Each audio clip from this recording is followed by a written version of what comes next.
Hi, everybody. I'm going to give you a quick little mini grammar lesson here before we look at page 107, lines 1 through 10. Today's little mini lesson is on the three little letters era as an infix. When you see that infix in a verb, you are generally going to translate it as had blanked, had verbed. That is your pluperfect indicative indicator.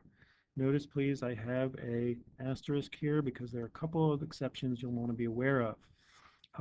Notice also that I have a dash before and a dash after, meaning you're going to have a verb stem before it, and you're going to have a personal ending to tell you who had done whatever it was at the end. In the passage you're about to translate, you're going to see a whole bunch of these. You're going to see advenerat, miserat, scripserat, accusaverat, duxerat, and scripserat again, as indicated by line numbers there. One of the tricky things, potentially tricky things about this is remembering that sometimes, as in the case of miserat, it's very difficult to tell what verb that comes from. This verb comes from mito, the verb to send. The reason why it's sometimes difficult is because the pluperfect tense is formed off of the third principal part. So again, from scripserat, uh, coming from scripsi, if you only know scribo scribere, it might be a little bit of a leap to realize what verb this came from. So beware of that. Other times it's a lot easier to tell, as in accusaverat clearly comes from accuso. Um, in any event, they all come from the third principal part, making it sometimes difficult to tell what verb it's coming from. So you might have to snoop around a little bit in the dictionary. Okay. I mentioned there were a couple of exceptions. When you have era with a personal ending, as you do in line 3, with no verb stem in front of it, just era with a personal ending, that is actually imperfect of the verb to be.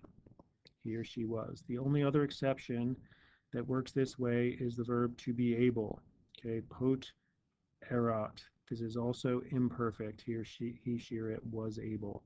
How would those verbs look in the pluperfect, you ask? Well, you'll recall that the verb to be, the principal parts look like this, and that the pluperfect is formed from the third principal part. So this would be the pluperfect of that verb, fuerat, he or she or it had been. And this one's even tougher, but the pluperfect of this comes from third principal part, potui, so you'd have potuerat would be he, she, or it had been able. Okay, there's your quick lesson on era, and we're going to move right on to the passage. Okay, this passage is entitled In Principiis. For most of you, it's on page 107. Today, we're going to look at just lines 1 through 10. And again, in Principiis, we are in the headquarters. Okay. Um, as I mentioned, those verbs in the pluperfect tense come thick and fast here. Right? 1, 2, 3, 4. But 5, 6, 7. Okay, 6 of them. Okay, so we have Salvius. Please make sure you don't confuse Salvius with Silanus. Silanus is your leg, who Agricola is going to speak with, the commander of the legion, the leg. Salvius, we know all about him already. Okay, Salvius, Paulo Prius had arrived there. Okay, now he's waiting for Agricola, and he is solicitus. Why is Salvius solicitus? Because he had told Agricola a bunch of lies when he wrote him that letter, and Salvius knows they were lies. Among other things, he had accused Cogidubnus of seditionis. Okay. Um, Next, we get Salvius still is the subject of all of these third-person singular verbs in this first paragraph. He was in animo volvebat. That's glossed for you. He was wondering. Literally, he was turning over in his mind. And then we get this word num. Okay, this is an interrogative word.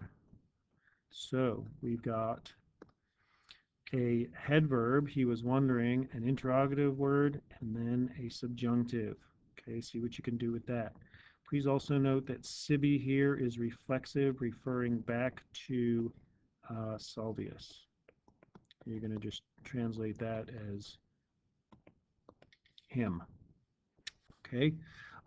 We get another subjunctive here with ut in the next clause. Okay. By now you're getting familiar with this ut.